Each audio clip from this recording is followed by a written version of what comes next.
Hey, everybody, you're about to listen to Harmontown. It's Dan Harmon, but I wanted to introduce you to a friend of mine that if you're a Harmon/Rick and Morty fan, you already know her magic touch. She wrote the Pickle Rick episode with me. This is Jessica Gao. Hi, everyone. This is Jessica Gao. Jessica Gao is not only Asian, American, she's like full-blown, actual born in China Chinese, and you can't tell because she talks all American because she was like 4 when she was born there. But you get to call her Chinese, even though that sounds racist. It's a trick I do to confuse white people. But she and I have this podcast called Whiting Wongs. It's not for you. You shouldn't listen to it. It's for 44-year-old white men and 33-year-old Chinese women, and only in pairs. So if you have a friend that meets that, if you have that, then listen to it.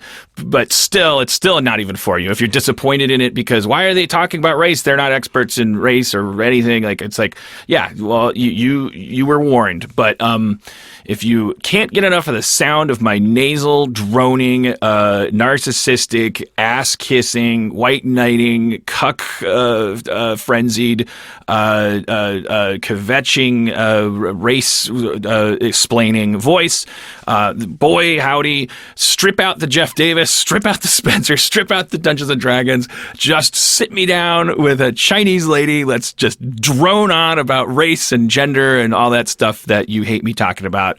That's Whiting Wongs. Come find us on Starburns Audio. Are we? Yeah. There's also like a birth happening here of Starburns Audio. Jessica, say something, because otherwise it seems like you're like sitting on my knee like a ventriloquist act. So find it or don't. Yeah. All right. Let's white some wongs.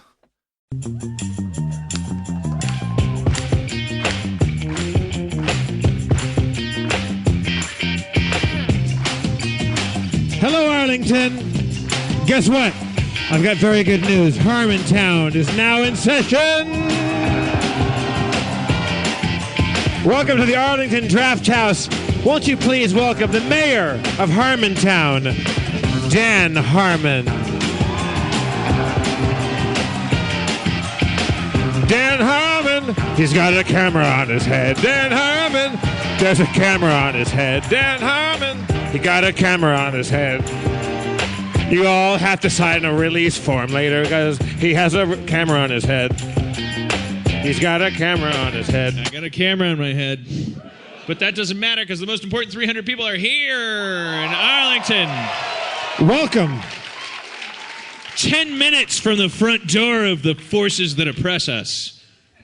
Fuck these guys. You mean Washington, D.C.? Yeah, man. Aren't we like 10 minutes from the White House? I don't know. Yeah. With traffic, maybe 18? There's no traffic? You guys in this town, you want to talk about politics tonight, right? Like, no, you love it. That's why you live here. You want to talk about politics. Are you going to wear that camera on your head the whole show? No, once the red light goes out, it means we're out of, what do you call it, film now, or footage? iCloud? Whatever's in there, it'll run out. And I'll take it off pretty soon. Aren't you concerned about, like, brain cancer? You got a thing on your head. I'm getting kind of a high off of the reduced blood flow. It's sort of a perfect thing. Dan is wearing... lean forward, Dan, and show them what can only be described as a jockstrap on your head. Yeah, it's like a biker's helmet without the protection and all the capacity to film your impending doom. Let's do an experiment. Let's get Spencer out here immediately. All right? We've never done it. Dan, we've never... hang on, Spencer. Wait till you're... shit, Spencer! Spencer! We've never brought him up this earlier. It's like in chess, bringing the queen out too early. They warn you not to bring your queen out too early in chess, Dan. You see a four-armed Spencer emerge from the bushes. He has an apple sweatshirt on and a full beard full of beardness. He takes his seat way too early in the show. He is Spencer. Thank you for joining us, Spencer. Spencer. Thanks.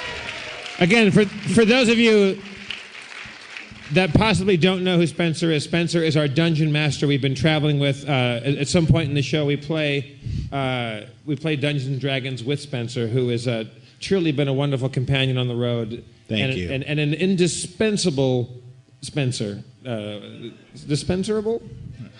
It doesn't matter. To avoid the... Can I get more plosives on my poop? Papa, poo. Can we turn my mic down a bit? Can we get a winter Bach and a windscreen for Jeff? Yeah, holy smokes. Poo.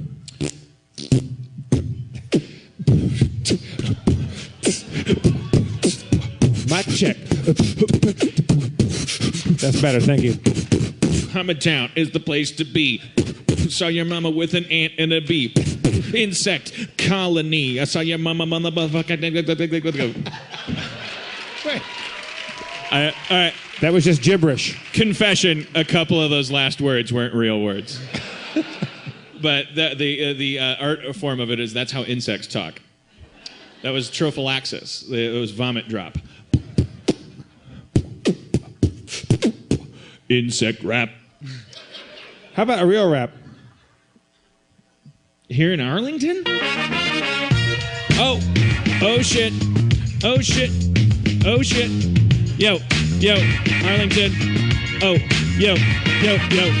Place to be in a town I don't know. Fucked your mama in the rain and the snow. I'm like a mailman, do it in Weathers. I fucked your mama with Carl Weathers. Okay, you're not ready yet. Yeah. Let me warm up. We just met these people. I'm sorry. We predicted backstage. We always do this. We're like, there's a potential this will be a weird show. Like, we don't know. Like this is a weird seating thing. For those of you in podcast land, we've got it's a perfect storm of comfort and alienation. Yeah. We're looking at everybody here is their own Captain Picard. They've all got these. Yeah, They're all in these beautiful... That's exactly what it is. They're all in great reclining leather thrones. Every single audience member in the Arlington Draft House gets a fucking Enterprise bridge captain's chair. And the fear... Which is fantastic if you're coming to see The Expendables 2. It's a great place to watch a Quentin Tarantino movie. It might be a horrible place to interact with me. Like, you guys are all... You seem more powerful to me. Any one of you could tell us whether or not to engage at any point. They've all engaged in baskets of fries. Like this is the height of comfort. Literally, people have plates in front of them, and there's nachos and quesadillas coming out. Plates. Plosives. Microphone. Windscreen. Occupation 0. P hero. A little audio humor for you. Everyone is in a state-of-the-art IKEA rolling office chair, and every two people has a wonderful Formica table loaded with the appetizers and beverages of their choices. And I do feel like, Dan, we might be the only comedy show to ever be the headliner for a Twilight movie. Was anyone here? Did anyone have to come in, watch a Twilight movie, then leave and come back? Who was here and watched Twilight and came back for us? Thank you. Nobody. Nice. Thank God for that. Okay, I'm not joking. I've never seen a Twilight. I don't know what a Twilight... I mean, I know what Twilight is. I know it's the thing between light and night. But is it vampires or chupacabras or werewolves? It's vampires. Huh? Vampires and werewolves? There's a few werewolves, yeah. But they're like Native Americans. Wait, the werewolves are like Native Americans? Yeah, they're not true. They're not afflicted by lycanthropy. They're Native Americans who are more... They can shapeshift into these CG wolf creatures. In a world where notice has no hiding place. I don't know. Shut up.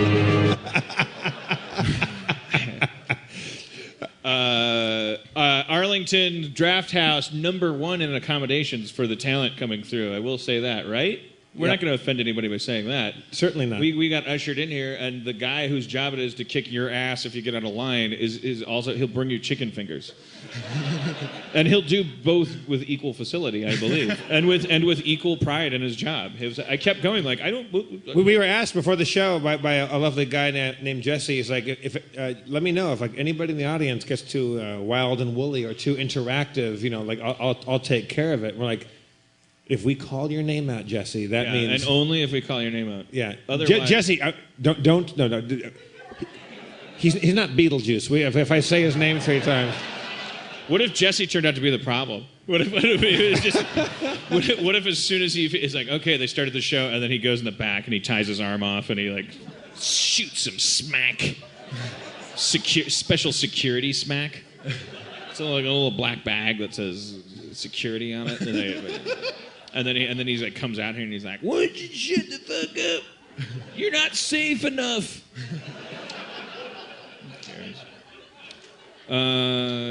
So first in accommodations of the talent, I got a belly full of deep fried chicken fingers. This is our first show on. This is day 8?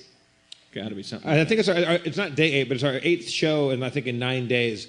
This is our only show where we didn't have a hotel. Our tour bus is like a block and a half away, and we landed at 5:00 p.m. It's now 10 or 30 p.m. And we just got dressed on the bus and have been wandering Columbia Pike or wherever the fuck we are. And so this is the least together you're going to see us. Oh, Spencer. So one of the guys making the documentary, we were at this Thai food restaurant, and one of them said, "Hey, are you all right?" And he's like, "Yeah, I'm fine." And they said, "Are you going to be able to Dungeon Master tonight?" And he said, "Yeah, give me the name of a monster."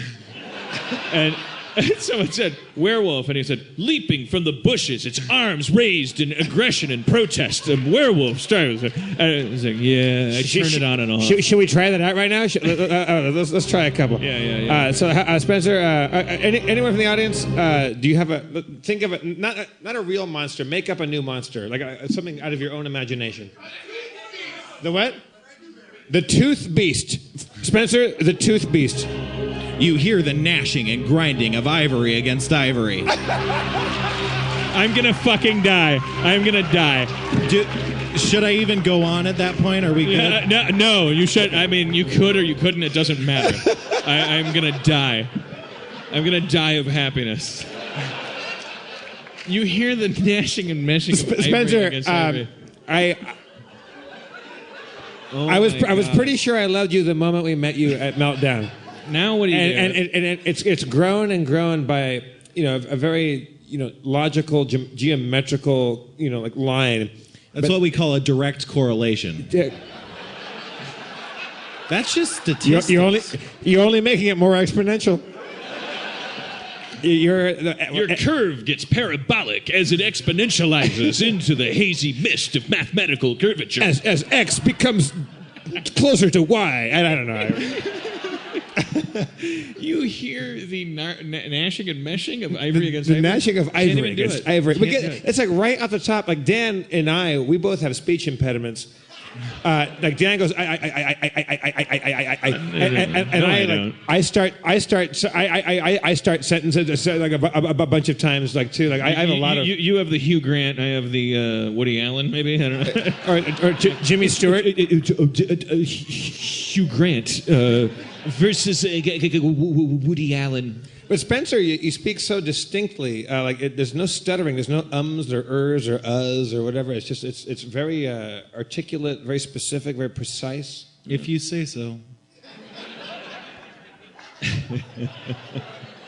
I do. Can we unveil my partial bridge to the Chicken Noodle Dick song? I want to. I don't know if Jeff approves of it yet, but this is what I came up with. Well,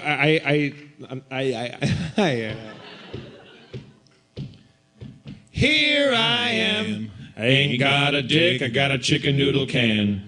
All my life I've been putting this can inside my chicken noodle wife. Chicken noodle God, come down from the mountains. And chicken noodle man, you gotta work all day. Chicken noodle man, you gotta cross the River Jordan. Feed the devil soup until your troubles go away. Soup to the bowl, bowl to the spoon. Spoon to the mouth, you're gonna get well soon. That's all I got. Soup to the bowl, bowl to the spoon, spoon to the mouth. You're gonna get well soon. It's not really a bridge. It's another verse. I don't know what it is. I don't know what it is. We need a musician to write us we need to move to a minor key. I don't know what it is. Nor did the people who built our nation's railroads. They didn't go to music college.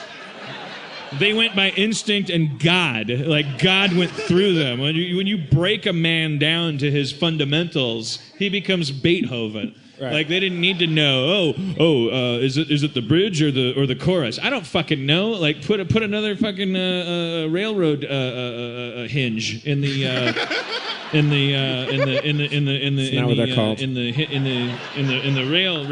rail pocket. Spencer, railroad monster. You hear the sound of far-off pistons firing. Steam rises to the east. You hear the horrendous grinding of teeth. And then you see it. Half man, half locomotive. All monster. He's fucking so good. He's so good.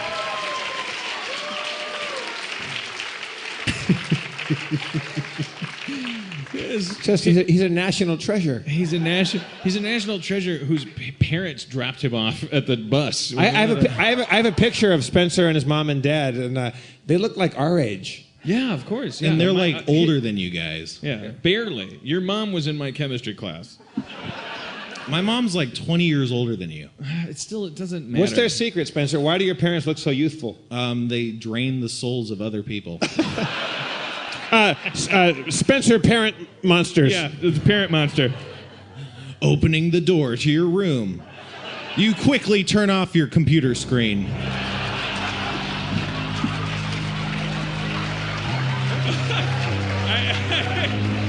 Jesus Christ.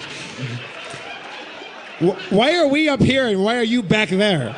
This whole thing is fucking backwards. That's what I just thought. Is like tonight.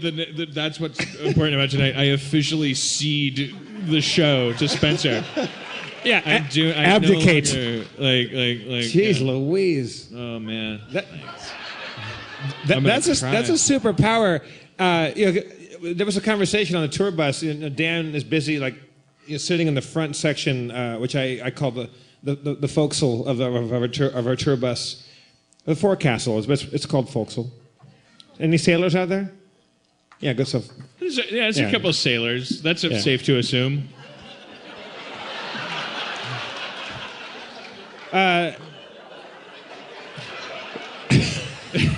It is our nation's capital. But we're near Annapolis, Maryland. There might be some midshipmen out there, right? Anybody? Of course, there usually is. Any bachelorette parties? No, it's Harmenians. He loves his yacht. Spencer, yacht monster. Off the port bow, you see a spout of rising water. I don't know. That's all I got that time. It's all right. Freestyle DMing. I'm pretty sure that was Moby Dick, but that's still good.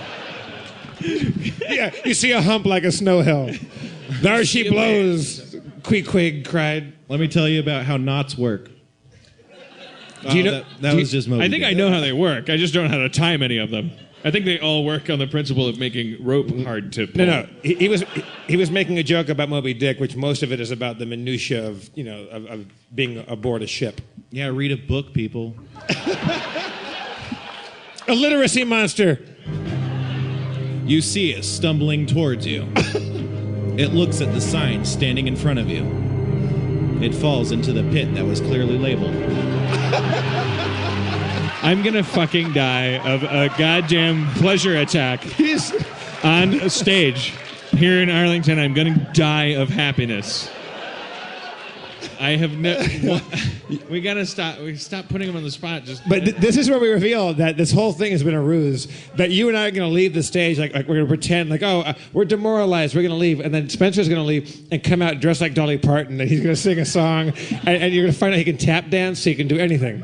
And then the usurpation will be complete. Some Arlington facts, Jeff. You don't. Okay, let's hear him.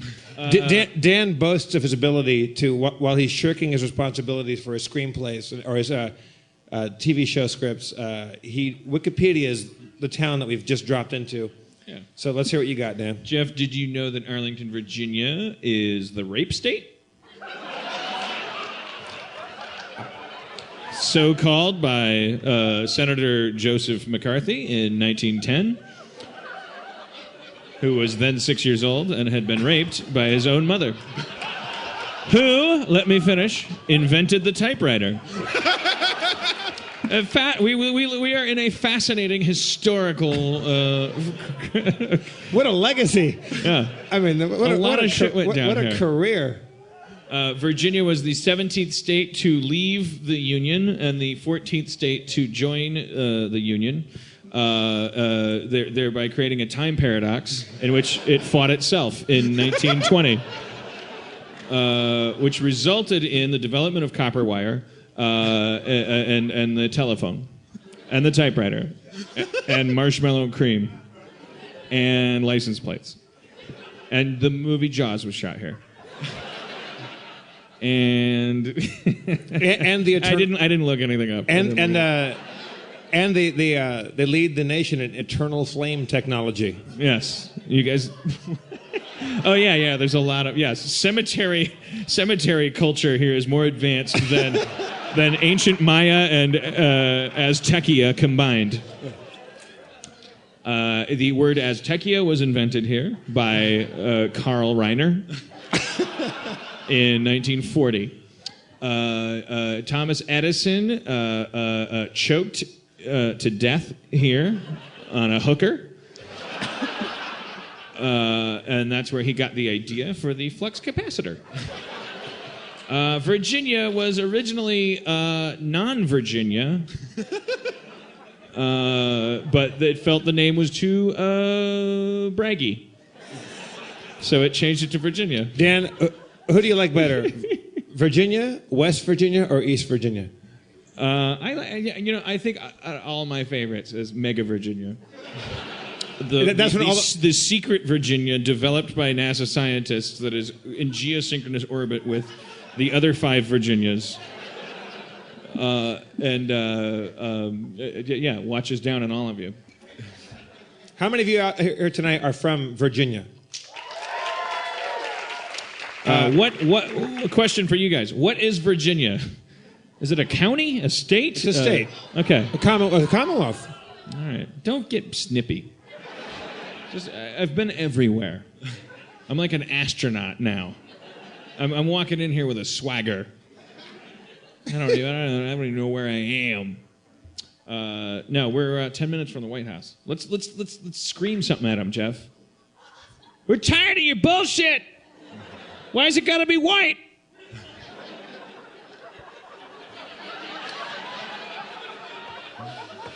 Why do I have to take my shoes off every time I go through the airport? Stupid.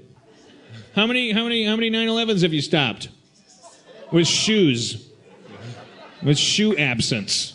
Well, for all we know, 100. Well, no, for all we know, none. And we do know. Because every time they stop one, they go, he had a thing in his shoe! He had a thing in his shoe! They get excited about it. But if somebody else blew up some heavy shit, they wouldn't call that a 9/11. They'd probably call it whatever date that happened on. They'd call it a 4/14 or something like that. They'd call it either 9/12 or 10/11. Right? Wouldn't they? What if it happened in the spring? I don't know. Oh, September. I just got that. I thought it was like 9/11.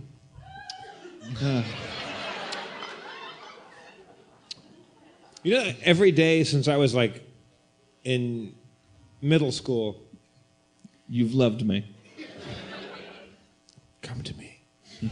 No, I look at the clock ever since I was very young, and I see 9/11 on a clock once or twice a day. It's constant. I can wake up out of a sleep and pick up my phone, look at it, 9/11. No. I see it all the time. No. I do. There's an I saw article- it today. I saw it today once. That's a phenomenon. I read about it on the internet. It's your brain attributes significance to 9/11, and your brain works backwards and forwards. I was in middle school way before 9/11. And you remember seeing 9/11 a lot before 9/11 happened? Yeah. No, you because back then it was 911. It was the emergency call number. And I would always see 911, and it got to the point where it used to scare me, but then I would see 911. Like if I would get into a friend's car and I'd pop in and I would look at their digital clock and it would go 9/11, and I would see it, and it was like seeing the face of a friend. So now when I see it, I go like, hey, buddy. And then when 9/11 happened, that all changed because now it's a whole different thing. Well, moving on with our facts about Arlington. Highest probability of anyone in the audience having lost a loved one during 9/11. Yeah, and we're doing bits about it. Yo, sensitive stuff. Marshmallow fluff, invented in Somerville, but here's where you invented 9/11. It's a little less appetizing, a claim to fame, but you did it. Congratulations. Wisconsin, what did Wisconsin do? Shoes. I think we invented shoes. Cheese, okay. They invented Dan Harmon, then, Nice. as this gentleman says. All right, come on, let's move on. Let's meet some people. Let's stir some shit up. Yeah. Hello, gang. It's Jeff B. Davis, Spencer Crittenden, and Dan Harmon from Harmontown. Hey, guys. Do you like clothes in the mail? Yeah, that's the only place I like them. Well, if you're like a lot of guys, sorry, ladies, sit this one out. You could probably think of a million things you'd rather be doing than shopping for clothes. Like getting clothes in the mail. Exactly. Between the parking and the crowds at the mall and the endless browsing and lack of advice online, it's enough to make you want to rock the same t-shirt and jeans forever. I hate the lack of advice online for clothes shopping. Yeah, you go on Reddit, you go on clothing Reddit, and boy, Jesus Christ, there's a bunch of alt-right people telling you to dress left. Well, let me introduce you to a new friend called Stitch Fix. Men. That's the men version. They've reimagined how to find and buy clothes, and you never even have to leave the house, motherfuckers. It's that easy. Please don't swear in the ads. All other, Fuck you, Spencer. Just go to StitchFix.com and tell them your sizes, your favorite type of clothes, and how much you want to spend.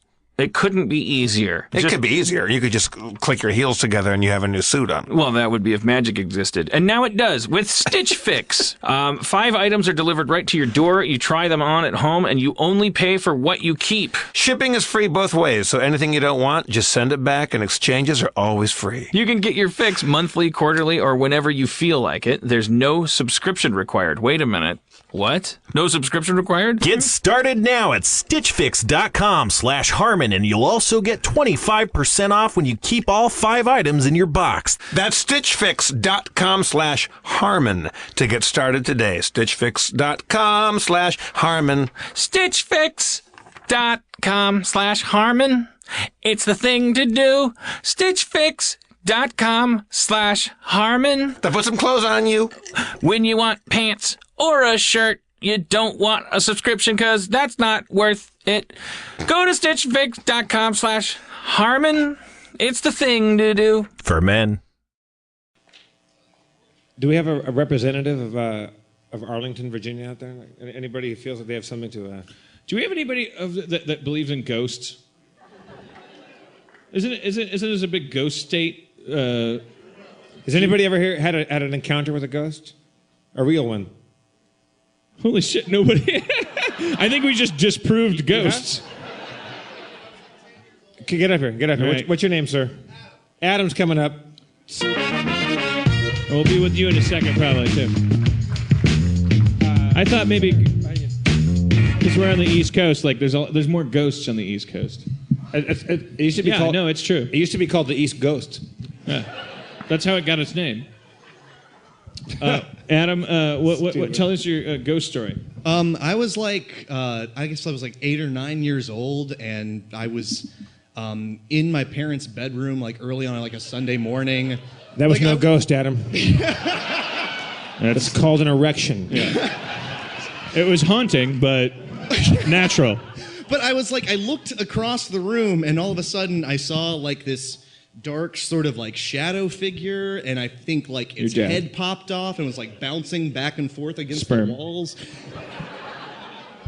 Oh my God, I just had a realization. Oh my God, what a breakthrough. Yeah. No, wait, I'm sorry. You saw a dark figure. You were in your parents' bedroom.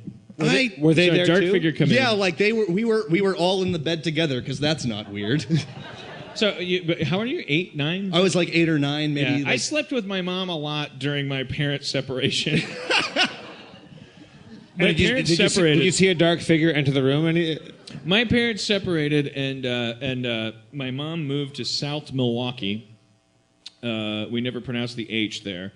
and she was living above her mom's place, my grandma, and she every night I would hear her like calling on the phone to my dad and going, I don't know what's going on, and it was like emotionally like put me in a bubble. But I remember sleeping in my mom's bed because I could have sworn my mom wanted me to. I could have sworn it was not my choice. I thought that, but I bet I was all fucked up too. And but this is the most distinct emotional memory I have. My dad came over to visit my mom. They were separated, and my dad came over and was like, I guess we're gonna go to the zoo. Tiki, that was my nickname. And Wait, sorry, what? let's get back to that later. My nickname was Tiki. And then my mom said, can I talk to you alone for a second? To my dad. And so that meant I had to leave. So I left the room, but I listened at the door because it was like what the fuck? What? I guess they're going to talk about me. Obviously, they're not going to talk about the stock market. My mom really threw me under the bus. Like she went like I listened behind the door and I heard my mom go, this is really fucking up your son. He sleeps in bed with me every night. You know that it's traumatizing him. And I remember thinking like, you bitch. You hit on me. You wanted it. I feel that way about my mom sometimes, Dan. For real? Yeah, she's constantly very, really, really like affectionate, but almost to a point that it feels almost sexualized. It's really or creepy fake and weird.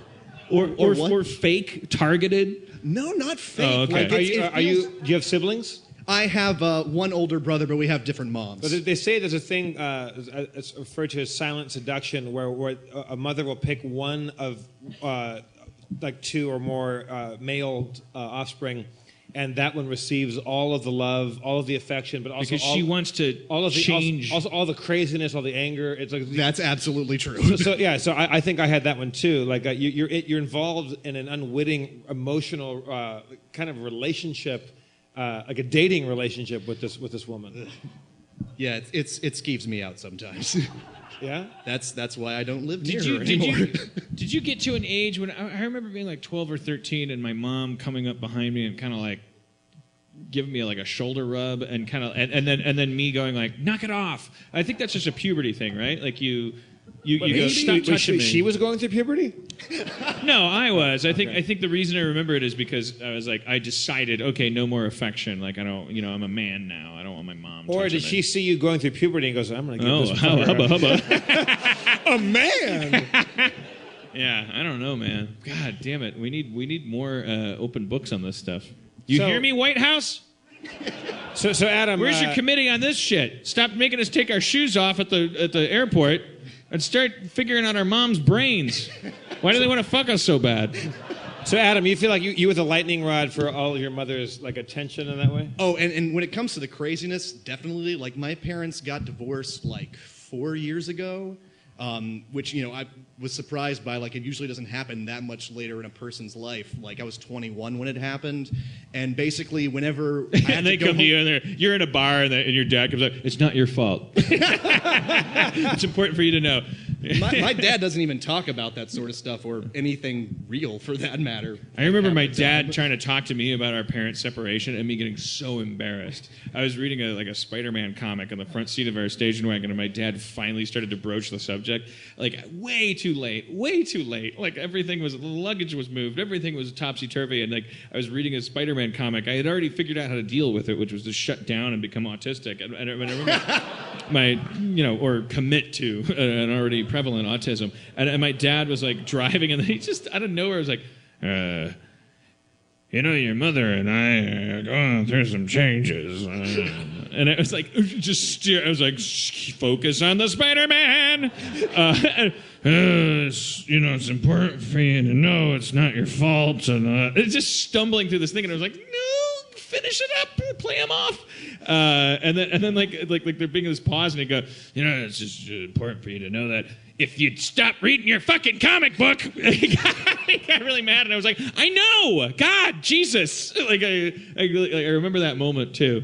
Like my dad like reaching out to me. It was just painful. I said, let's connect here. Let's look. Yeah, but it was too late and too artificial, too focused. And how old were you at that point? Probably 10, 11. Yeah. Or not 11.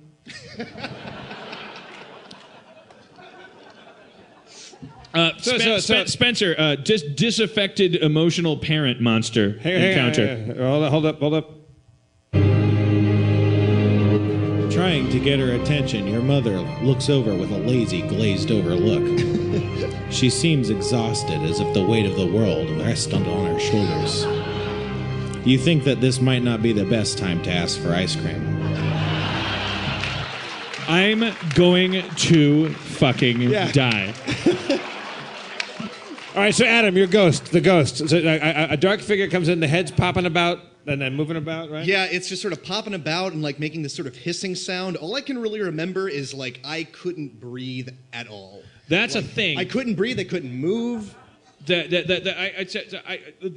Sorry, I'm stammering, but I remember being in my bed. Well, that's a thing. There's a chemical in your brain that paralyzes you when you're asleep, right? So that you don't, if you have a dream that you're like fucking a hot dog, that you don't get up and fuck a hot dog, and which won't be a hot dog. It'll be the ironing board, and you'll hurt your family. When you go into deep sleep, there's supposed to be like, your body can't move, and so your brain goes into this state where no matter how much flailing around you're doing in your sleep, you're not actually moving. But then there's this weird thing that happens. We've all had this experience, probably everyone in this room, where you wake up and you're fully awake, but that chemical has still paralyzed your body. And you can't move. Like you're awake and you can't move, and like sometimes you can't breathe. That hasn't happened to you? I've never had that. That's really? Sleep paralysis. Yeah, that happens. For me, like they say, like in your dreams, like when you're trying to run or just even jog up a hill, that like your legs are sluggish and you can't move. That's your brain, like knowing that they're like the chemicals your brain administers while you sleep to make you really just fall asleep and your eyelids shut and like everything work and shut down. Like your brain knows that, so you're kind of paralyzed during your dreams. I've never had that in my waking state, though. So when people are, all this shit that happens to you in your sleep, it's all just various combinations of different sleep disorders. Like sometimes that paralysis chemical is not working right, which is the sleepwalking. But Adam, were you awake? Did you feel that you were? Yeah, like I had been awake for a few minutes when it happened, and all I remember is I was hearing, the hissing sound and the head popping back and forth, and I kept wanting to say something like wake my parents up and tell them what was happening, and I couldn't, and then like the next thing I knew, it just disappeared. Yeah, but then after it disappeared, did you then go, ah! Even though it was too late? Like, that's what I did. I remember like waking up. I remember being wide awake in my bed when I was like 17, and I remember the full-on, perfectly vivid image of an absolute like corporeal woman, like a witch in a black robe, starting from the corner of my bedroom behind my bedroom door, taking full strides over to my bed and like covering, like getting in my face, like a real person. And I was wide awake, and I couldn't move while she was doing it, and then it kind of like disappeared in a cloud. But I was wide awake and in cold sweats, and then as soon as I regained my faculties, I went, "Mom!" I was 17. It was so embarrassing. They say. And she rolled over and goes, "What is it?" Real nice, Jeff. And I say, "Stop giving me shoulder rubs and get to the real deal." Is there anybody in our audience, and don't be embarrassed. You're not going to get bullied, like for real. Like I guess by applause only because we can't see you. Is there anybody who is like, you're just waving for, is there anybody in the audience that wants to just wave? But beyond that, is there anybody in the audience that believes in alien abduction, like mythology? Like that the idea that there are aliens, okay. How about a woman? Any gals here believe in it? Well, there was applause. Anybody want to come up and talk about it? Is there anybody willing to come up and talk about it a little bit? You believe in it, right? All right. He's not a lady, but he believes in it. Let's welcome whoever you are. What's your name, sir? Casey to the stage, everybody. Spencer, Alien monster. Is that okay? You see a circular beam of light. Floating down from the heavens is a green, ghastly figure with a large, oversized head. It's like an alien. All right. Jeez. That was too over the plate. Yeah. I don't do sci-fi. Yeah. Okay. Message there. Spencer's bored. That was the message. Some bullshit's happening. I'm having a Go good to Hot Topic if you want this kind of crap. I cater to a specific crowd. Go fuck yourself. All right, Casey. You believe in alien encounters, abductions? Yeah, sure. I mean, Is that based on anything? Any like, what do you base that belief on? that it would be rad. That it would be rad? Yeah. Oh, that's why I believe in hot tub parties. I was writing a screenplay when I was like 23-ish, something like that. That was an alien abduction comedy. It's going to be like a new Ghostbusters. And I started researching all this alien abduction shit, and I got really freaked out because I got frequent nosebleeds as a kid, and I had all these, like stuff when I was asleep, and I started like it gets in your head. I thought that I really thought aliens were abducting me, Jeff. Well, no, I mean, people have instances where they have blacked out or something weird has happened, and then the next morning you wake up and there's a physiological difference. Maybe you lost some hair or an ear or something. An ear? Aliens, it may have occurred. Does anyone in the audience think they've been abducted by an alien? Applaud. If you can overcome your telepathic chip. So Casey, you're nobody just saying your mind is open to that possibility, that you think that people, like you believe, you want to believe that people have been interacted with by aliens. Yeah, my mind is unencumbered. But in that way. That's real groovy, Jackson. Mine too. I mean, I wouldn't rule it out. I don't know. Certainly not. Why bother ruling anything out? Yeah, I don't believe in ghosts. I have a logical, skeptical mind. I don't believe that ghosts come around and fuck with you and go and throw a plate across the room. However, I had an apartment that is now our friend Rob Schraub's apartment. Rob Schraub is how I know Dan Harmon. They were writing partners. And I had to move out of an apartment in L.A., Casey, and it was a great apartment. But I couldn't afford it because my roommate moved out and I was broke. But the day that my friend and I moved in, it was Halloween, but we didn't think about that. And also the number, the prefix for the phone number that the telephone company wanted to give us was 666, because mine is 665. But that's like 664, 663, that's that neighborhood. But they can't get rid of the 666s because people, are Catholic and shit, or whatever. So, and my roommate was Irish Catholic. He's like, oh, no, I can't do that. My mother will never call me. She'll never call. And so we got another number. And so we check in this new place. And we were the third residents to ever live there. But the apartment was built in the 50s. The first resident, a LAPD homicide detective, and then an old married couple. And the husband died. Not in that apartment, at a hospital, rather. And the wife moved to a one-bedroom in the building. So we move in. It's a great place. And every time the two of us were out of the house, or out of the apartment, something crazy happened. We bought a brand new clock. Every time we left, we come back, the clock would be stopped at a certain time. And all of the pictures on the wall would be off the wall, but thrown across the hallway to the opposite side and broken. So if a painting was on the right side of the hallway, it would be thrown to the left side of the hallway and smashed, and left to right and smashed, and things would be tipped over and broken. So we thought, okay, like somebody has our keys and they're coming and they're wrecking our place. So we asked Helene, the widow of the dead guy, who'd lived there for 35 years, does anybody else have these keys? She goes, no, we just put new locks on. I don't even have the keys. You and the landlord, and he's this 80-year-old guy, like only you guys have the keys. So usually one or the other of me and Paul would be at the apartment at one time, because we had very different schedules. Because I was an alcoholic and he was an animator. So he was up early and I was out dancing. So we were usually, somebody was at home. But anytime the two of us went to the market together, we'd come home and everything was busted. The pictures were all thrown around, clocks would stop, and the bathtub there'd be just matter everywhere. Like not like stuff not like like if the drain spat out stuff or not if it backed up. There was just a random like splatter pattern of stuff all over the bathtub. And we just thought someone's fucking with us. Like, what's going on?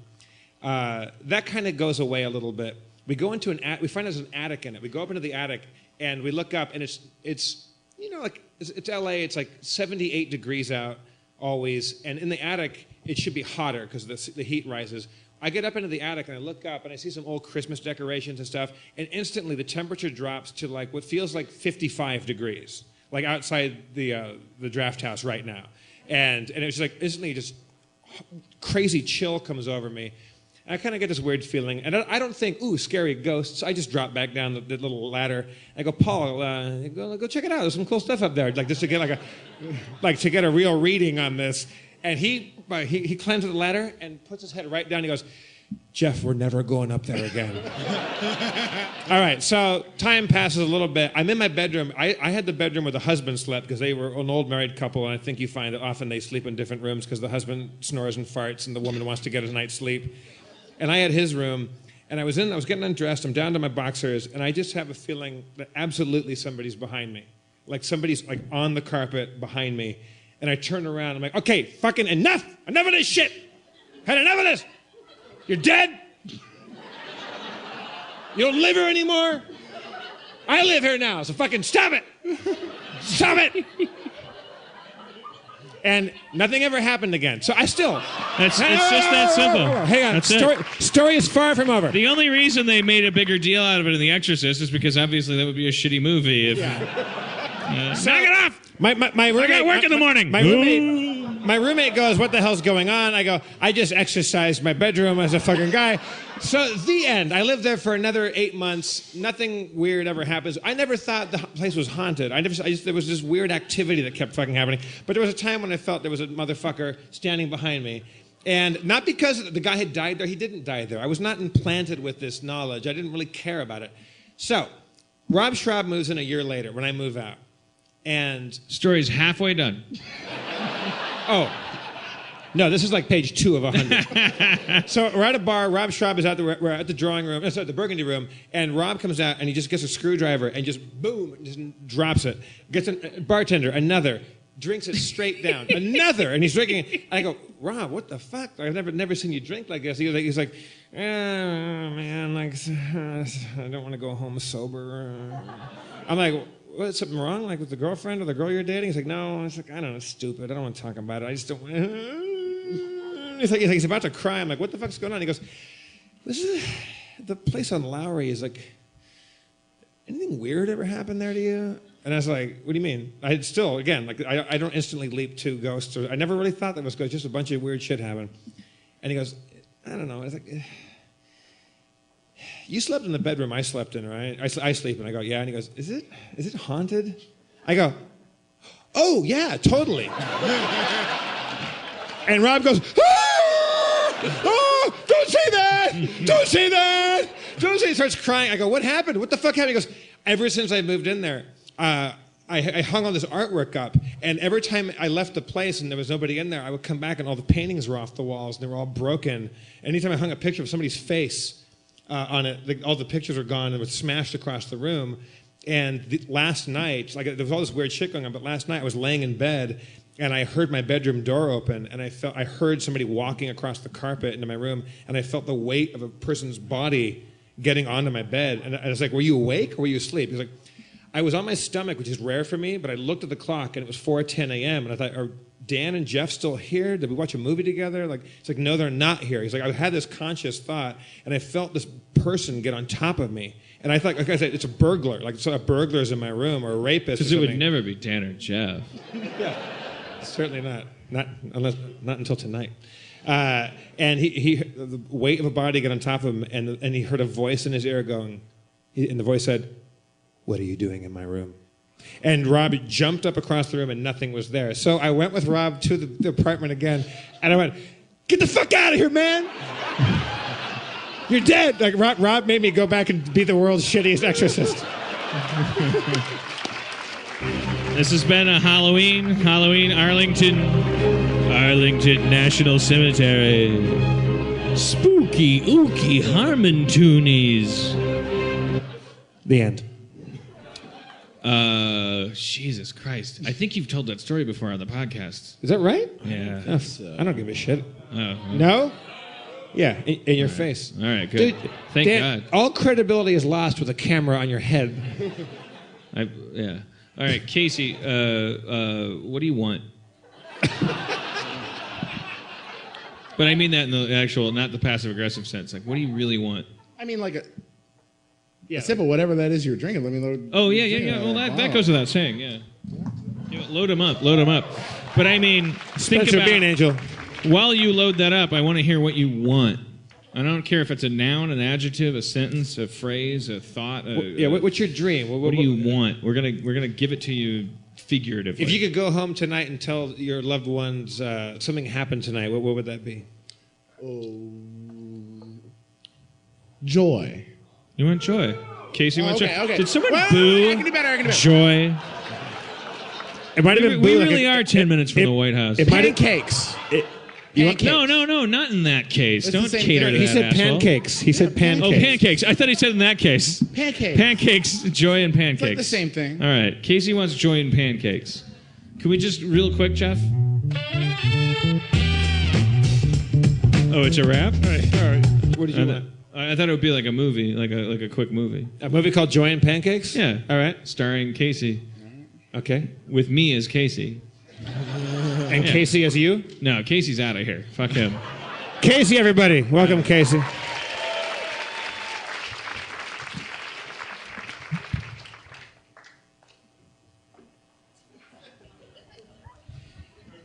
The year is 1939. Hitler's armies have crossed into Poland. World War II has begun.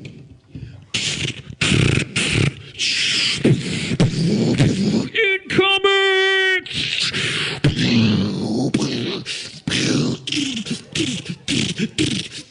Sir! Lieutenant Casey reported for duty, sir! Where are my pancakes, soldier?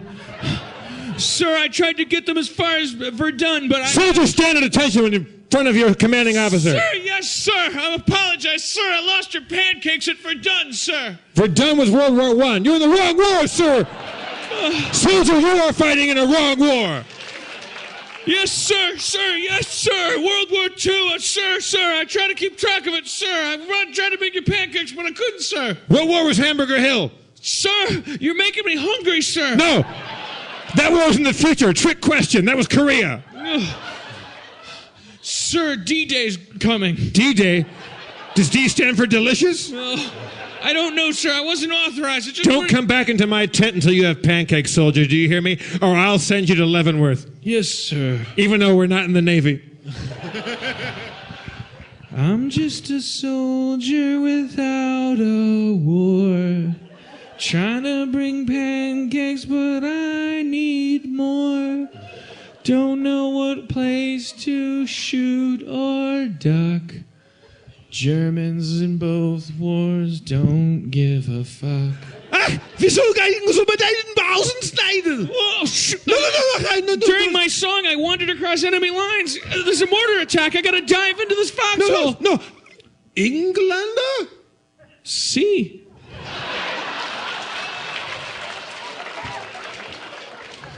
I speak a little English. I am a German pancake meister. Incoming! Oh, sorry. I'm sorry. I thought you were beatboxing. Forgive me. I am from the future. Listen, this war is needless. War is all about destruction and annihilation and separation between the people, the lines that connect a human from another human being. I always had that sense. Can I tell you a simple story? See? About 11 years ago, before Rob Schraub lived in this apartment, I lived in an apartment with an Irish roommate. And it was Halloween. And the phone company, the tried to give 6 hours later, holy shit, the war's over. So then I climb up into the attic and I look around and I get the temperature just changes. Fuck. And so I go back down 12 years later. And I The Cold War is over. Or beginning. Or actually, we're right kind of in the middle of the Cold War right now. Johann. Yes, Sebastian? Casey for short. I don't have much time left. I'm now 93. I feel like I wasted about 20 so years on a story about a ghost. It's okay. I really should have just given you a recipe for pancakes that could have stopped both World War I and World War II. You see, I am a timeless pancake meister. Yes, I was there at the Battle of Valley Forge. Yes, I was there. Flashback to Valley Forge. Washington soldiers, charge! I'm George Washington. Cross it. Keep crossing it. Don't stop. You're gonna be chased. Get your pancakes. Get your German future pancakes. Sir, my name's George Washington. I'm trying to cross this area. You need to get clear, sir. Get clear. I would give you, George Washington, the recipe to my secret German future pancakes. However, if I did that, war would end. But I cannot do that. You see, I'm here to cast a sad light on humanity. You see, war is a perpetual state of humanity. Yes, hey, man, my teeth are made of wood. I don't have time for this Clive They're Barker not made of bullshit. wood. They're not made of wood. That is a lie. They're hippopotamus bone. Flash forward to the spine of the... Yeah, you were at Valley Forge? Yeah. So anyway, I throughout time I could have given Alexander the Great, Napoleon pancakes, and all wars would have ended. But you see, I withhold pancakes. Because war is a part of... It's a part of who we are. It's a part of this nutritious breakfast of humanity. It's part of this nutritious breakfast of humanity. Like the orange juice is pain and the milk is... Casey, don't worry about war. Wars will solve themselves. What you should worry yourself most with is aliens. Cut to Manhattan, 2019 AD. Hovercar. In the news, neo-president fuckface who did the thing with it's not a dirty word anymore. Language is changing. Postage stamps are the new fuel.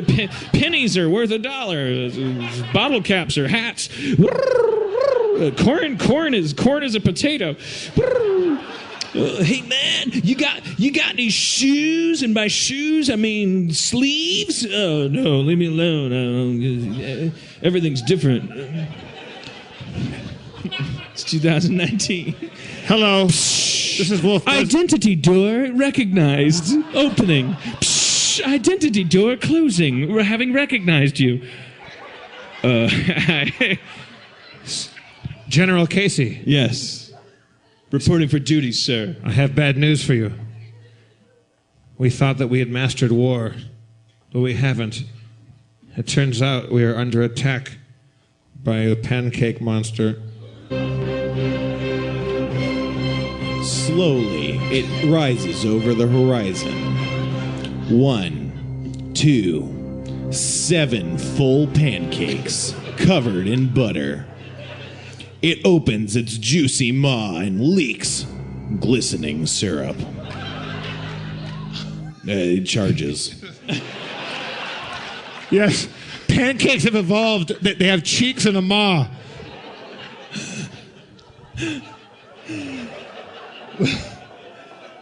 Casey, are you okay? I'm fine. You're right.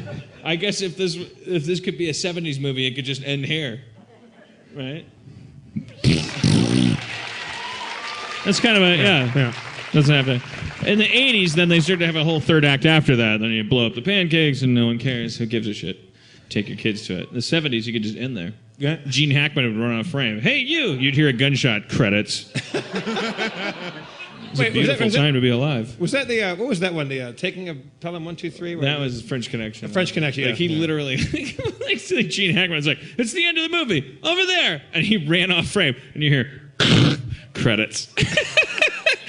No spoilers possible, because that's you make up your own ending.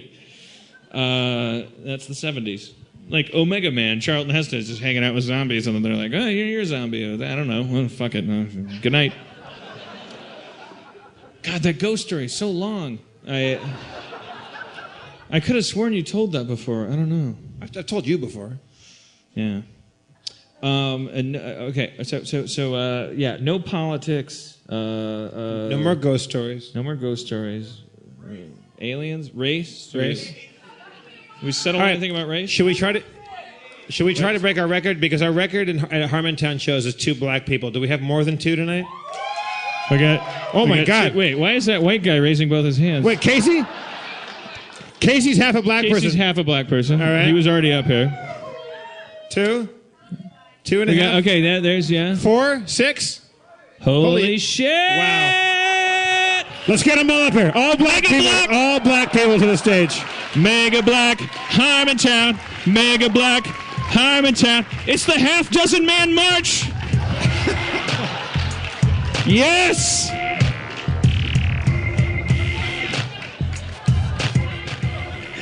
I want all black people up on the stage if possible. All right, here we are. If you're a black person and you're in the audience right now, you are selling out your race. Yeah. All right. So let's 1, 2, 3, 4, 5, 6, 7 and a half. 7 and a half black people, everybody. All right. Come forward. Come forward. Well, should we have him do the Rihanna chorus, the Dido hook for the? Oh, fucking hell yeah! Yeah, I'll spit some fire and then. All right. And then we'll just do that. Let me find and it. You guys quick. will join in too, but the visual. Oh my God. Hold up. Harmontown's getting more and more sophisticated. Where the hell? Oh yeah. Okay, so you want to teach them the lyric? We'll do one. Those of you that know it, get in there and do it. It's I can't remember it. I'm so drunk. It's turn that frown upside down. P is yellow. P is brown. Yo, come on down to Harmontown. Turn that frown upside down. P is yellow. Poop is brown. Come on down to Harmontown. Colors. What did they mean? Could you go from a scene to a scene? If your skin was pale white or dark as night, would you be allowed to do a flying kite maneuver over the city? I fucked your mama because I loved your juicy titty. I squeezed it till the milk come out. And the milk was white, but did that give it more clout? I don't know. What if her milk was black? Wouldn't that give your white ass a heart attack? Would it be worth more or worth less? What if your mama's milk was purple? Herman Hess. Come on down to Harmontown. Turn that frown upside down. Race. He is yellow, poop is brown. Blackness. Come on down to Harmontown. Struggle in the city, in the streets. Every manhole cover is another piece of meat. I'd like to pick it up like a piece of roast beef, flip it up in the air and do it like Kiefer Sutherland. He was a famous person that loved to eat meat. Sorry. Starting over. I fucked your mama, Mars rover. Come on down to Harmontown. Moonwalk. Turn that frown upside down. Race is yellow, poop is brown. Africa is yellow, Harmontown. Huxtables, Bill Cosby. Everybody's going from Norman Lear straight to me. I'm the new representative of their voice. Nobody black has another choice. You're not allowed to get hired as a writer if you're black, so it comes to me. I'm like Spider-Man. I'm the Peter Parker of the new generation. I'm going to speak for the black people of this nation. Here's the things that they like in the order of this. They like carrots and lettuce and piss. It goes like that. Don't ask them. You gotta come through me. Yo, she gotta come out there. Yo. What? Yeah. Rap battle. Oh, shit. I may be black, but that doesn't mean I can rap. I would rather be sitting down and having some snacks. I'm here with Dan Harmon. My toilet paper is Charmin. I don't know what I'm talking about. What rhymes else on Charmin? On a Harmontown. Turn that frown upside upside down. Race, pee is yellow, poop is brown. Skin, peanut down, Harmontown. Complexion, melanin, molecules, little tiny things that make people ridicule each other. Motherfucker, I'm spitting. I fucked your mama so hard, she said, I'm titting. It's a new phrase. It means your tits will explode. I fucked your mama so hard, I generated loads of semen all across her chest. I fucked your mama so hard, she told me I was the best. Come on down to Harmontown. Turn that frown upside down. Race is yellow, poop is brown. Urban, Harmontown. Differences. Everyone is different. That's the lesson you should learn. Everyone is different. I'm being sarcastic. Everyone's the same. It's really, really stupid that we come up with different names. There's a class system entrenched in our culture, and the only people that profit off of it are parasitic vultures. They sit at the top, and they capitalize on us. They're a bunch of rich motherfuckers. Fuck them. God damn it, fuck them. Come on down to Harmontown. Turn that frown upside. Fuck them. Ownership! Come on down. I'm sorry I criminalized all of you by association. I'm sorry I disseminated us from the nation. I'm declaring it once and for all. I'm so fucking sick and tired of all of these fucking assholes. Suck my balls. I hope I go home and my house is burnt to the ground because I'm a horrible person and a criminal. I got a little too drunk. I'm sorry.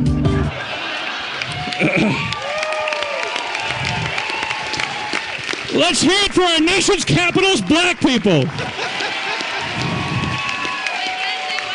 They earned this. All Arapaho Indians to the stage, please. Nope, none left. Fucked that up already. This show could have existed 300 years ago. We could have done something. Well, we should do another movie with everybody up here right now. Really? Yeah. Another. I thought we've got to play Dungeons and Dragons. All right. Can we play Dungeons and Dragons? Yeah. Stay up here. Do you want all black people to play Dungeons and Dragons with us? Yeah. Let's do that. All right. We're gonna play Dungeons and Dragons with all black people tonight. There's a new character. Right, Spencer? Right. All right. I mean, is that possible? I don't know. Ask Spencer. Is it possible to have this many people just like spring on you for the D&D? I mean, they could exist in the game world. All right. I don't have characters. Are you guys down with just standing awkwardly up on stage in the background like this?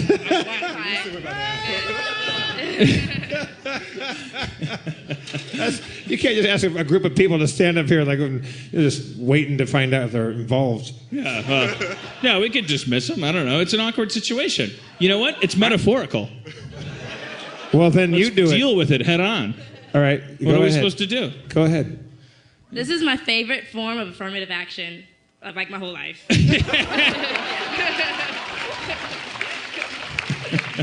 This is the best.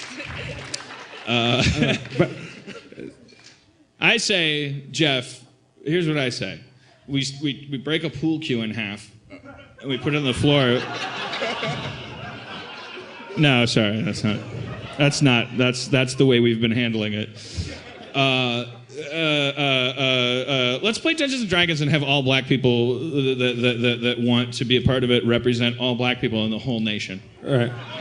And they can play a character that will make up on the fly. Okay, cool. Spencer, yeah, we'll leave it to you to include our 7.5 black people up here. So did you say one character for all of them? No, yeah. All black people have to play one character. Yeah. I mean, look, we've done so much. We're bending over backwards here. What do you want us to do?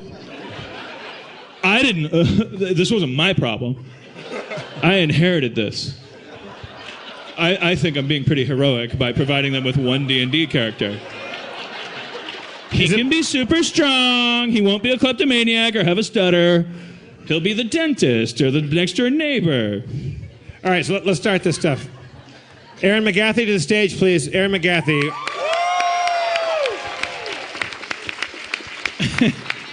Yes. Yeah.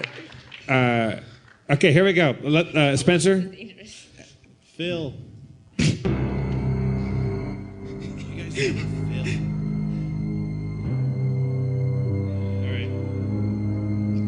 When we last met. This was it's funny. Okay. You good, Guys? Spencer? Yeah, I'm all good, you guys. All right. On the last episode, our heroes had defeated Dave, the airship pilot, and gained control of the ship. After tormenting some crew members, the group had to find the engine room and enlisted the help of / threw into a wall a couple of imps who were tasked with servicing the ship's engines. After finding some sovereign glue, the ship seemed prepared. Sharpie decided that they should press onward in an attempt to take the fight to Admiral Darkstar. It was just then that a calamitous impact shook the entire ship before casting everything into darkness. All right. You were all knocked unconscious. You wake up in the hull of the black ship, or what's left of it at any rate. You can see that the hull has been ripped into 2 halves. Through the wreckage, you can see dull red walls slick with slime surrounding you.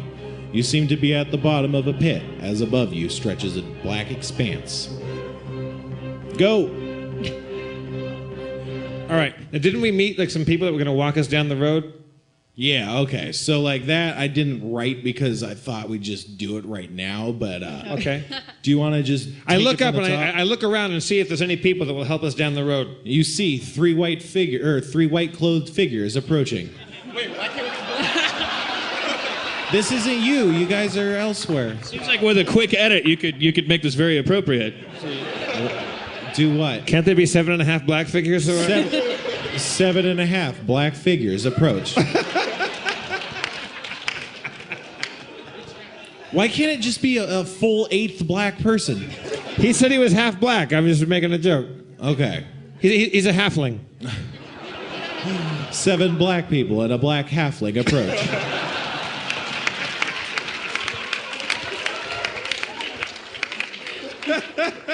All right.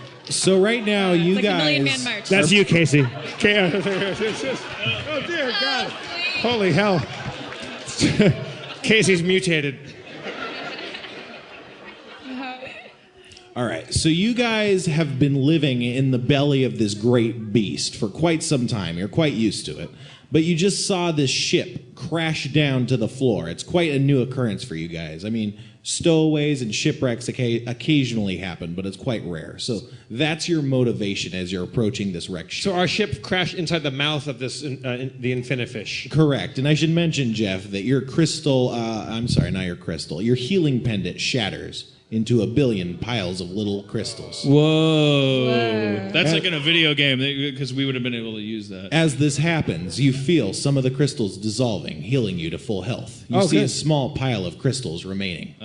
I gathered those crystals. All right, you gather them. Where are my hit points at right now? They're at full now. Fuck yeah, 40 hit points, motherfucker. Can we get our character sheets? Yeah. Thank you. All right, Spencer. I walk up to one of the to this group of people, and I find a person that seems to be the leader, and she has a red and blue feather, a pink and blue feather in her ear, and I assume she's the leader. So I come up and address her and say, hey, "Can you please help us?" If we could help you, we'd help ourselves. We're stuck here. Nice. I don't know what you want us to do. How long have you been stuck here? I don't know. We don't have any clocks or calendars. It's felt like years. Okay, so a long time. A very long time. I noticed that she's wearing a handmade This Feels Terrible vest that I regard and think is awesome. That's all. Nice. Sorry. We do get iTunes and podcasts here. That's like the only bright light. The Wi-Fi is great. I thought I had a handle on this metaphor, but it's totally convoluted now. Well, so you guys, you guys, if you knew how to get out of here, you would have gotten out of here, huh? Hell yeah. All right. Fuck yeah. I mean, we've had tongue stew for a million years. Like, cutting off tongue of the beast's mouth and making soup isn't really enjoyable. I'd rather, something else. Where did you all... Some fried chicken and watermelon would be delicious. Oh, jeez. Wow. Making great strides. I pick something else to look at, and I roll versus blushing. You save. Where did you black figures? Are they figures? They're people. They're figureheads. Like you and I. They're fucking people, Maureen. Where are you from? Your mama. Oh. Jeez. All right. Spencer, where are they from? Where are you guys from? We're from here. You were Oh. okay. They mentioned that they were actually the third generation of people born in this fish. Oh my God, the metaphor's back. Okay. I like it. So you don't know any different. You've been born inside the belly of this savage beast. This is your ordinary world. And you have an instinctive sense that it's not a healthy place, but it's all you know. I examine our surroundings to look for exits or portals to cross through. To the what I'm going to call south for, sake of directionality. You see what appears to be that's a large... a great reason to call it south. Well, there's no. That's actually the only reason to call it so. I gotta draw a map, for my reference, and I can't there's no south of a fish, but there's down on a paper. Okay. Anyway, you see a curtain. It appears to be made out of some sort of fleshy meat-like substance. A meat curtain? A meat curtain. A wizard sleeve? A portable hole. I thrust myself headlong through the meat curtain. I must warn you, strange traveler, no one who's gone to that curtain has come back. We've lost many siblings. Are you saying... To the meat curtain. Are you saying that once you go through this particular meat curtain, you never go back?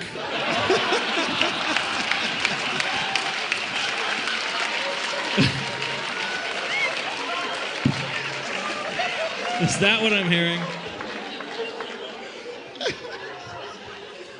Heedless of her warning, I thrust myself through the fleshy folds of the meat curtain. You see what appears to be a snake-like appendage whip out of the curtain. Uh-oh. It's a dick inside a pussy. Yep. You got me.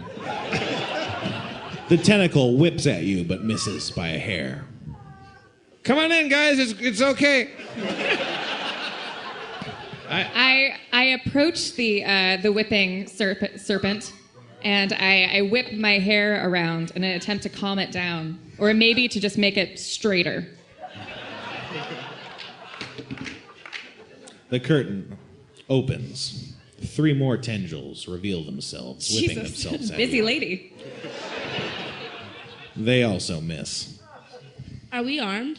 You guys are actually armed with daggers and spears. Sorry, you guys. Spencer! It's not his fault. It's not his fault. Spears are going to be really useful, as you'll see later. I can't do anything. All right. Guys, you've been here for 3 generations. If we don't go through this meat curtain together, we've got no chance of getting out. I say follow me with your spears and daggers. Yeah. I say we send one of the black people in first. Is that cool? You already went in first. Oh, that's right. I'm already in there. Before they go in, I shoot 1 arrow at the sorry? More? I shoot 14 arrows! Or 2. 2, okay. Yep. One of the arrows strikes the meat curtain. It shudders violently. Am I sorry?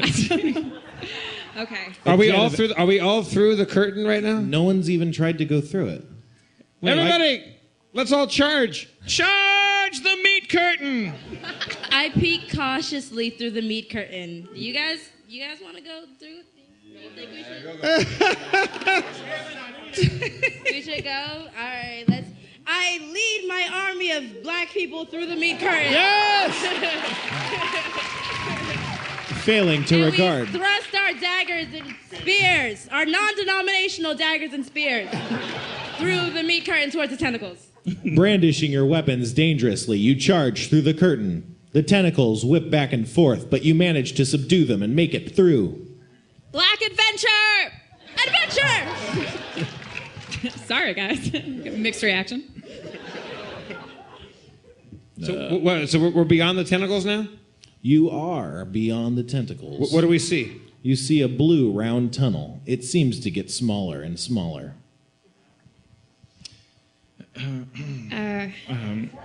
So I can't. I've tried to summon squirrels, but there's no squirrels inside the infinifish. I've already tried that. Black friends, is there a way to take the spears and to prop them up so as to keep the blue tunnel wide? Sorry? I need to stop listening to people yelling things. The spears, can you take your spears and just stick them upright so the tunnel can't close? Well, we have heard strange legend of an exit, which, if stimulated properly, expands. Excellent. Exit this beast, but none have ventured this far previously. Oh my God.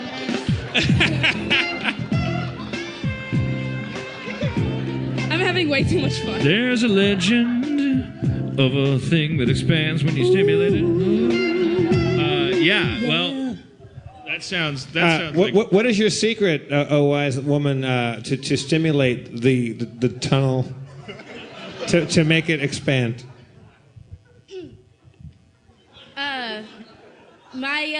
A wise African American elder, as African American elders tend to be very wise, once told me of a sacred dance that can only be performed when you have a 7.5 African dark-skinned beings. And 3 pale-skinned people can only create this dance to arouse the exit. So you're saying we all have to dance together to coax the opening to widen for us to pass through? Si, senor. Can you... Wait. Si, senor? The three of us have only danced in the shape of square. Can you show us how to dance? Yeah. Sometimes in a line, when things get hotter than a hoochie coochie. If thou hast a beat to drop, we may proceed. Oh, you sure? I'm getting very uncomfortable. No, we're black, so it's okay.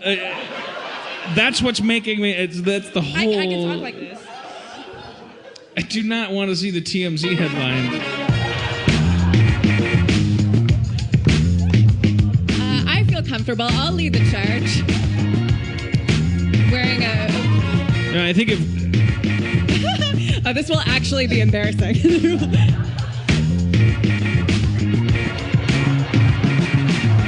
Open up. Dilate. Open up.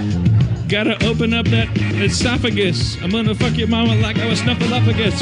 Gonna take my trunk, it's not imaginary. I'm gonna fuck your mama like an aviary. Bird to bird, feather to feather. Gonna fuck your mom like my name was Carl Weathers. Gonna fuck her dick, fuck her butt. I'm gonna fuck her salted ass peanuts. I'm gonna fuck her cashew, fuck her almond. Gonna fuck her name like my name was Philip Drummond.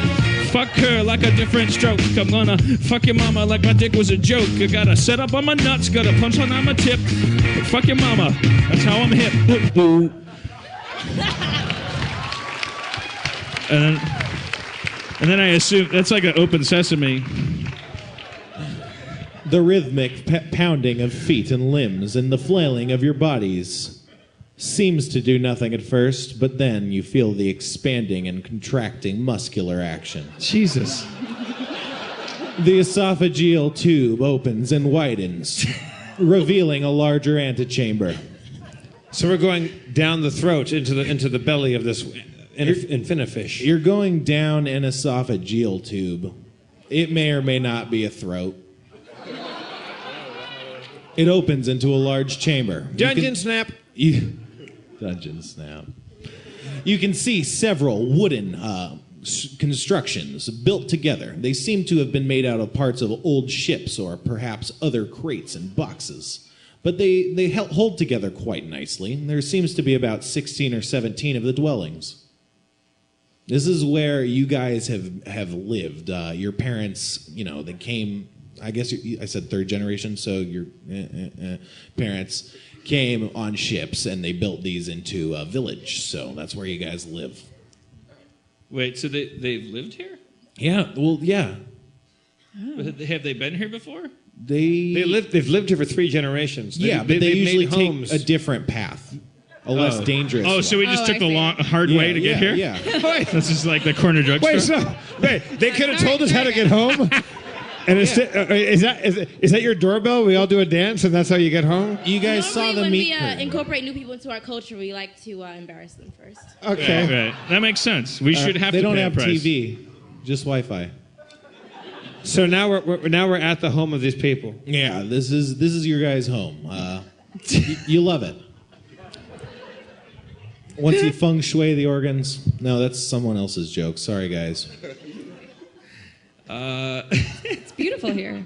It's great here, guys. Yeah, It's nice. I've never seen such a nice place inside of an esophageal tube before. I love what you've done with the throat. We try. We get Martha Stewart living on the Wi-Fi, so we try to make it cozy. You've really started from a place of nothing and built from the scraps of and created something that's equally appealing and a testament to the environment that is this infinite fish. You could even say we found love in a hopeless place. Yeah, it seems like you did not land on this infinite fish. It seems like this infinite fish landed on you.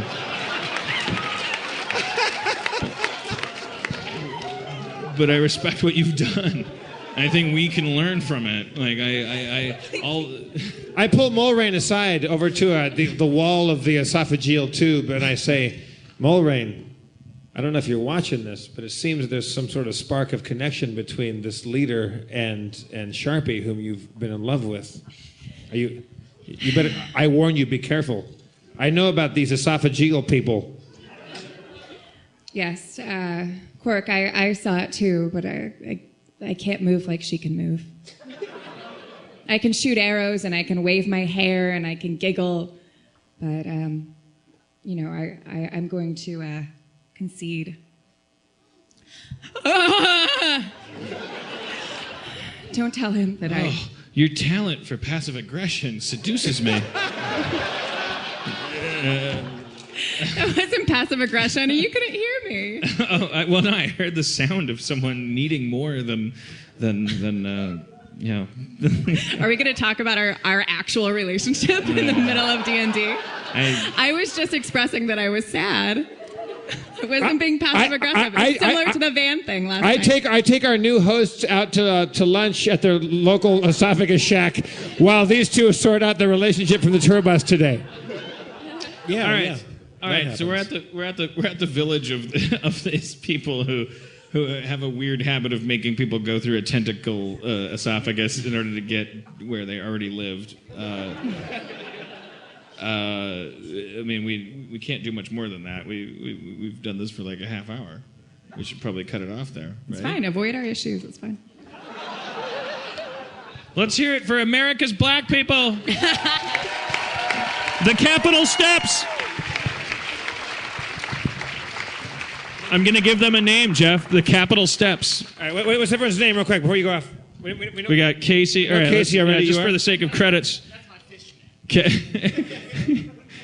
Casey. You are? Lataya. Nice to meet you. Tori. Nice to meet you, sir. Dane. I met you earlier at the bar. Welcome again. Vanessa. Aaliyah. Philip. Andrew. Thank you so much for coming up. Black people! Our salvation. There's nothing left. We have nothing.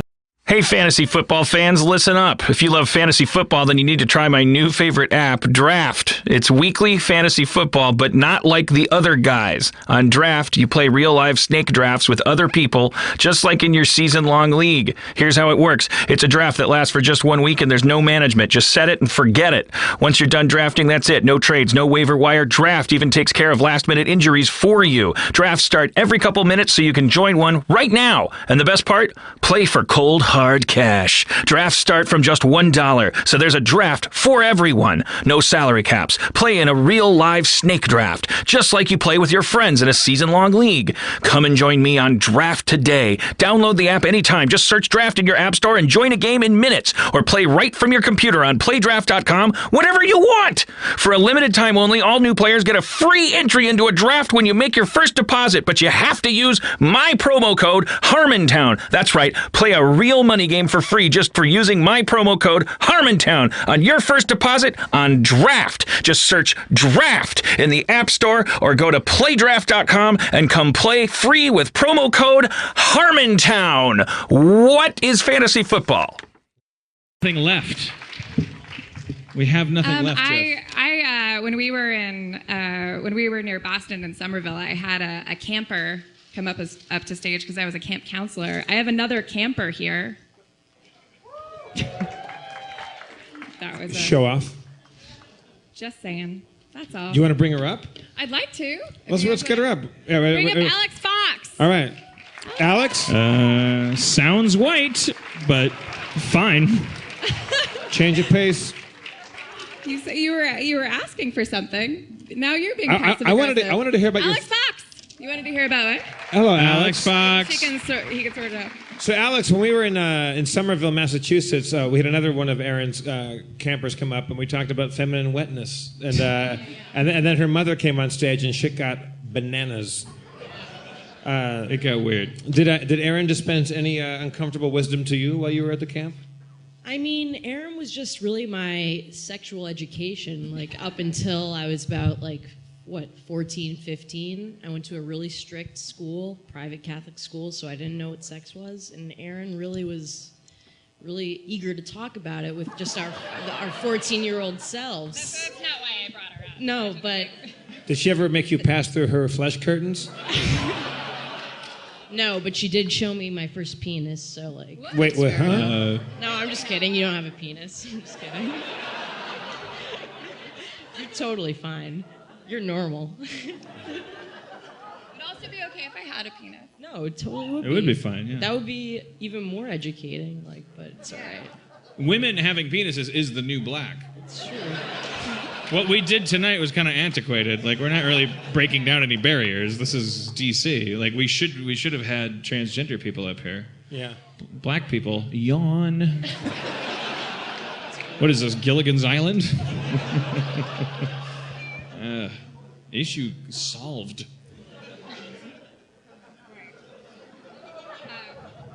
So, Alex, you were counseled by Erin when you were younger, and now Yes, we're counseled. Counseled, and now we're all grown up. But Dan and Erin were about to talk about a little spat they had today, which I know nothing about. Maybe you could counsel them right now through this. Maybe you could kind of mediate through this crisis. Yeah, that's not a I'd bad like idea. to hear about it. Alex, why don't you take the mic and walk them through it? Hey, Alex Fox, so we were in Somerville, and then after the show, I was talking to some fans. This is Dan's side of the story. I was talking to two fans about glass blowing. Mm-hmm. Very interesting. That was Cool guys. Providence last night. Oh, I'm sorry. Yes, sorry. I'm starting to be, it's all the same. Only the names have changed. I was in Rhode Island talking to two guys about glass blowing, signing a lot of autographs, foregoing the opportunity to write a TV show. It was like having decided, okay, this is where I need to be. Right. Being a hero, really. Right, of course. My girlfriend comes up to me and she says, hey, the van's leaving. I don't know if you wanted to go or if you don't want to go, but the van's leaving. Dan's side of the story. And your van is the only mode of transportation. All right, I guess I'll stay. Is everyone leaving? I don't know if everyone's leaving. There's two vans, but there's another van leaving later. I'm not sure. I don't know. And what follows is a 25-minute conversation about when the van's leaving, when the vans aren't leaving. But I know the whole time because I'm 40. Mm-hmm. I know the whole time that what she's saying without saying it is she wants to leave. She wants me to want to leave. Mm-hmm. But she's not saying, I want you to want to leave. She's saying everything else. And I'm agreeing with it because I don't give a shit. And I'm going like, okay, well, you know, if you want to take what you're saying at face value, if you want to get on the first van, get on the first van, second van, I don't know. 25 minutes goes by my drunk estimation. She at one point she walks away, goes like, well, I'm going to get on the first van. She walks away. I go, goodbye, I'll see you back at the hotel. Then she comes back, and because there is no van, and there is nothing, and she goes like, well, the van is, there's another van, the van, and schedule van schedule, and I go, again, I don't care. I'm talking to guys about glass blowing. I don't care. She walks away. And you love glass blowing. I did that night. I'd never heard anything about it. It's fucking fascinating. Like, really think about it. Like, my first question was, do you just take a bunch of sand and heat it up? Does it turn into glass? The answer is no, Jeff. The answer is no. Dan, my van is leaving in a couple seconds. I already know everything about this. Look, this is my one chance. I'm talking to some dudes about blowing glass. Interesting talk. So then what happened? The thing that really causes the fight pops the champagne cork on the beautiful frothy anger bottle that is our relationship.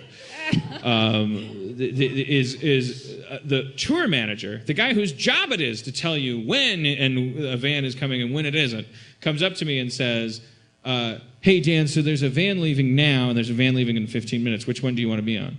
And I go, oh, I'll take the one in 15 minutes. He goes, okay. And he proceeds to go around the bar and tell everybody. And when I see him telling it to Aaron, I was drunk and I was an asshole and I was going, huh?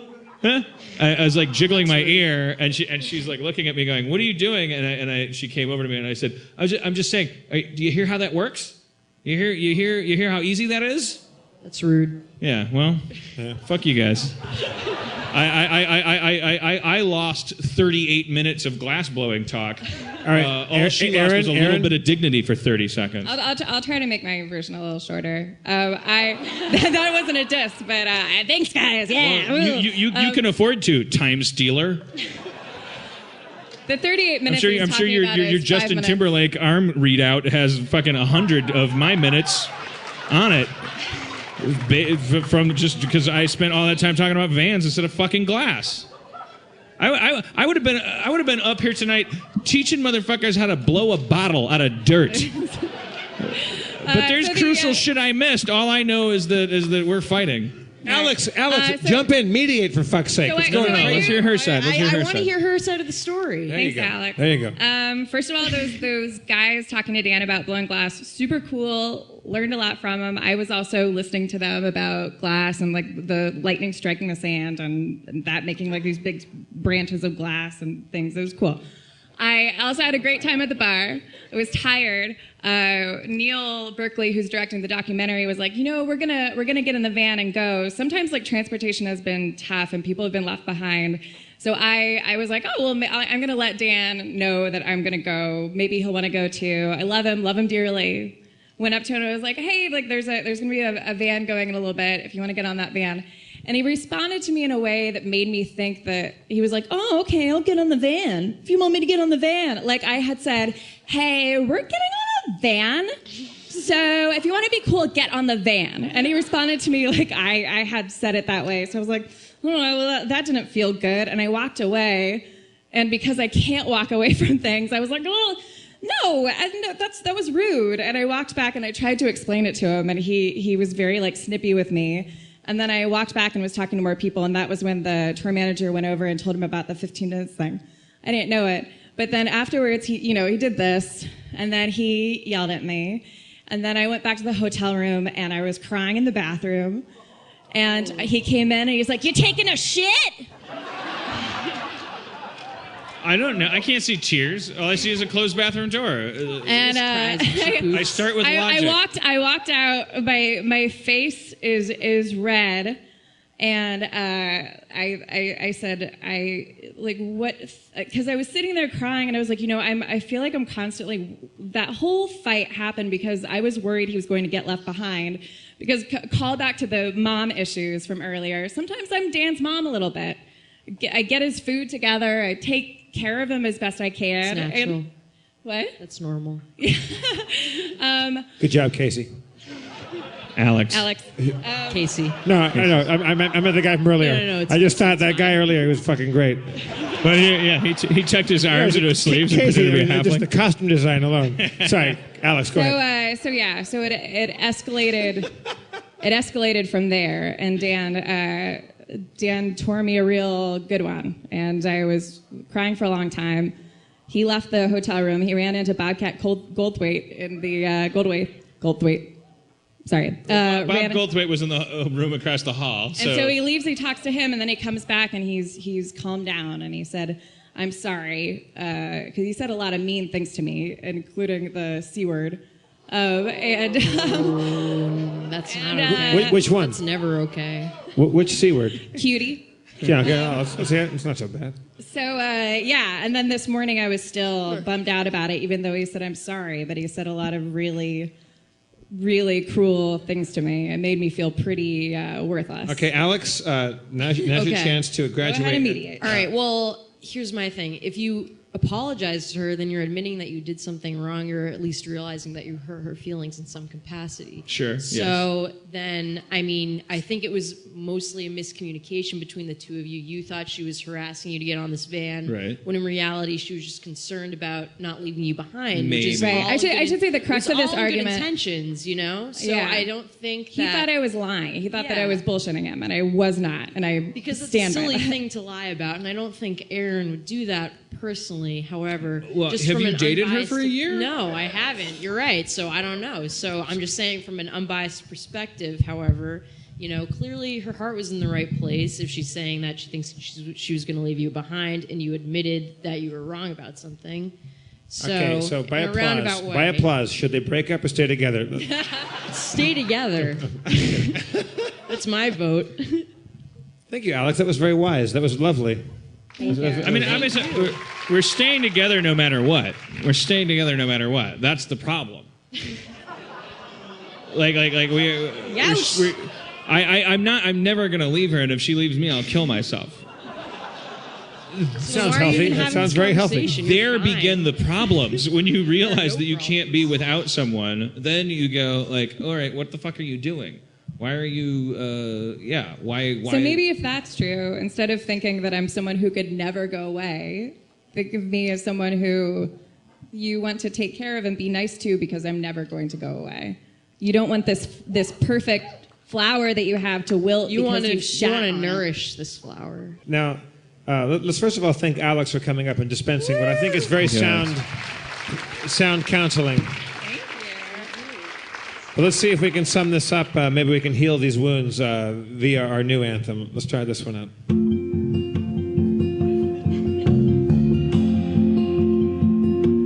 It's been a good night in Arlington. Mm-hmm. Learned some things. Oh, yeah. I told a pretty long story. Everybody does something wrong, but I'm gonna heal you with a tender song. I'm so sorry to Aaron and Jeff and Spencer and all the black people. I didn't mean to do you bad. I just wanna make you happy, not sad. I just wanna go from town to town and say Harmontown, where pee is yellow and poop is brown.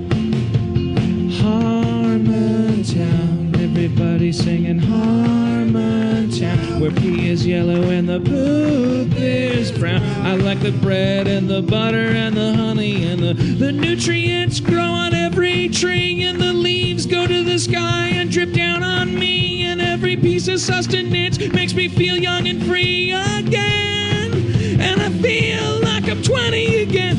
I fucked your mama so hard that I swear I saw her in a prison yard, and I'm sorry that she got fucked with my fleshy shard of love. Fleshy shard of love? I don't think the glove fits the hand in the acquitting process. I'm sorry, I got thrown off the rail. I'm sorry, I'm gonna start over again. Sorry, I got thrown off in Harmontown. I'm really sorry in Harmontown. But when your mama sucks dick, makes me feel like Cage Nick. That's a guy that played the guy in Snake Eyes.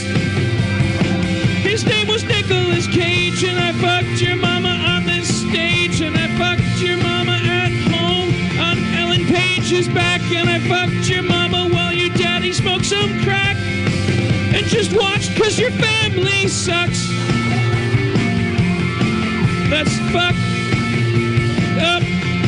I fucked your mama at the Arlington Draft House in Virginia County. I fucked your mama so hard.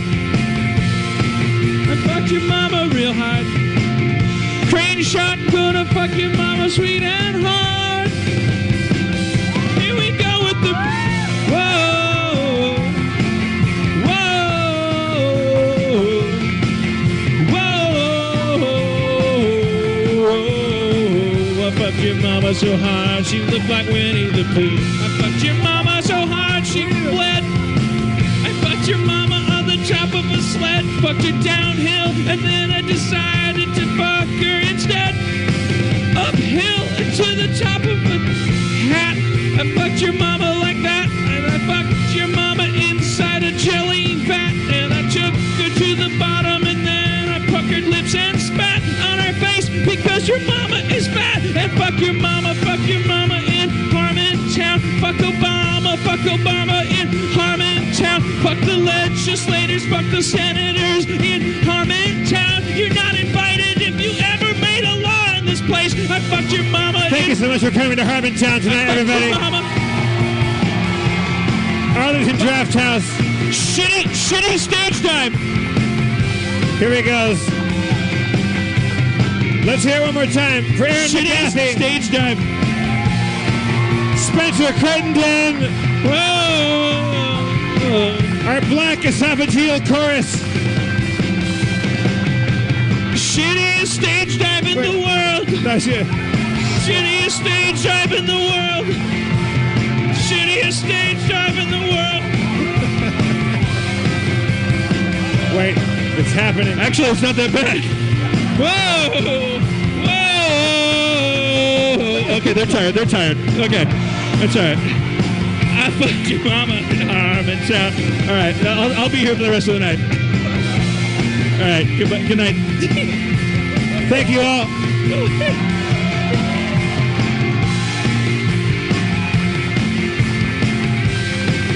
Dan, are you okay? Yeah, I'm all right.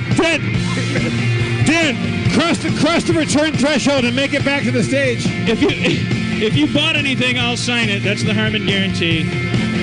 If you're black, I'll sign it twice. If you're half black, I'll sign it 3 times. That's the weird thing. I don't know what message you're supposed to get from that. I don't know.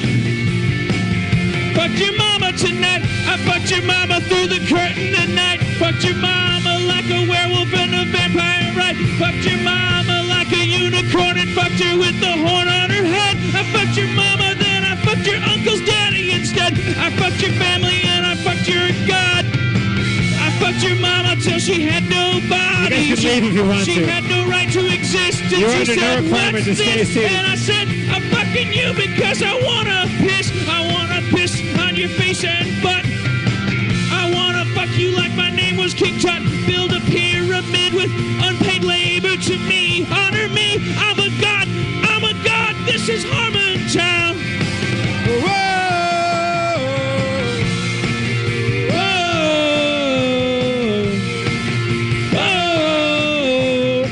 I'm Philip Seymour Hoffman. This is Harmontown.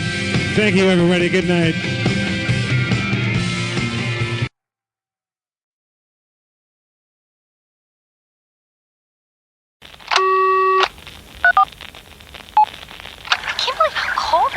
It's so cold in here. Don't you think you turn your phone and look at me now? Now you think so. I think it's so rude. You're so rude. As a branch of the United States government,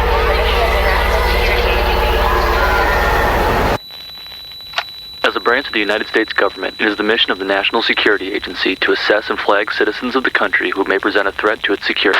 The NSA has clearance to wiretap by any means necessary. Tapped. Incidental recordings of private conversations from the files of the NSA. Now on feralaudio.com.